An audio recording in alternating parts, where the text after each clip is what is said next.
জটিলতায় আটকে আছে সিলেটবাসীর স্বপ্নের সিলেট ঢাকা 6 লেনের মহাসড়কের কাজ।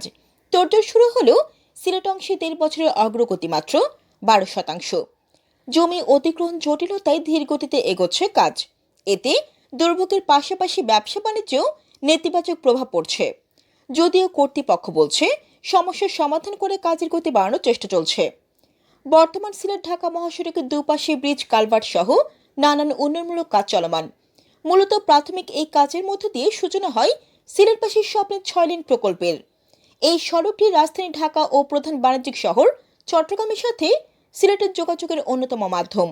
কিন্তু প্রকল্পের কাজ 1.5 বছর আগে শুরু হলেও আশানুরূপ অগ্রগতি না হওয়ায় যাতায়াত ভোগান্তিতে সিলেটের অঞ্চলের কোটি মানুষ। প্রায় 30,000 কোটি টাকা ব্যয় ধরে 2024 সালের জানুয়ারিতে প্রকল্পের কাজ শুরু হলেও অগ্রগতি সামান্য। বিশেষ করে সিলেট অংশে কাজ শেষ মাত্র 12%।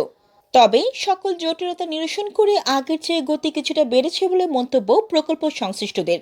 সড়ক ও জনপদ বিভাগ জানায় ভূমি অধিগ্রহণের জটিলতা কেটে যাচ্ছে। কয়েক মাসের মধ্যে বাকি জটিলতাও দূর করে দ্রুত কাজ সম্পূর্ণের দিকে এগোচ্ছেন তারা।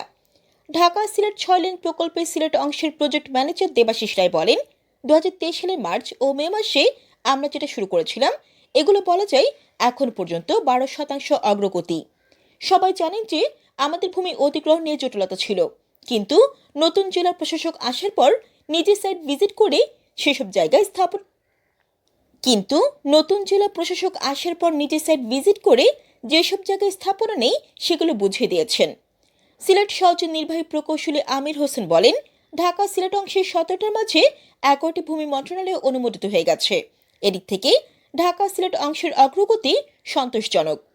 সিলেট তামাবিল অংশে আমাদের নিজেদের বেশ কিছু ভূমি আছে, সেই সমস্ত জায়গায় কাজ করা যাবে। মহাসড়কটি এশিয়ান হাইওয়ে, বিশ্বং এশিয়ান হাইওয়ে, বিমস্টেক করিডোর এবং সার্ক হাইওয়ে করিডোরে একটি গুরুত্বপূর্ণ অংশ হওয়ায় ব্যবসায়িক নেতারা বলছেন বাণিজ্যিক গুরুত্ব বিবেচনায় সড়কের কাজ দ্রুত গতিতে শেষ করা উচিত। সিলেটে the chamber of commerce and industries লিমিটেডের সভাপতি ফজে হাসান ফেরদৌস গণমাধ্যম সূত্রে বলেন, ব্যবসার পরিবেশ তৈরি করতে হলে সরকারকে এগিয়ে আসতে হবে। সরকারকে জানতে হবে কোন কোন কারণে এই ব্যবসা ক্ষতিগ্রস্ত হচ্ছে। 2027 সালের মধ্যে প্রকল্পের কাজ শেষ হওয়ার কথা রয়েছে। তবে পুরো উত্তর পূর্বাঞ্চলের মানুষের প্রত্যাশা নাগরিক ভোগান্তি দূর করতে সরকার প্রকল্পটিকে আরও গুরুত্ব দেবে। এই প্রকল্প বাস্তবায়ন হলে সহজ হবে দেশের উত্তর পূর্বাঞ্চলের জনপদের যাতায়াত ব্যবস্থা। Jannatul Afsana, news desk.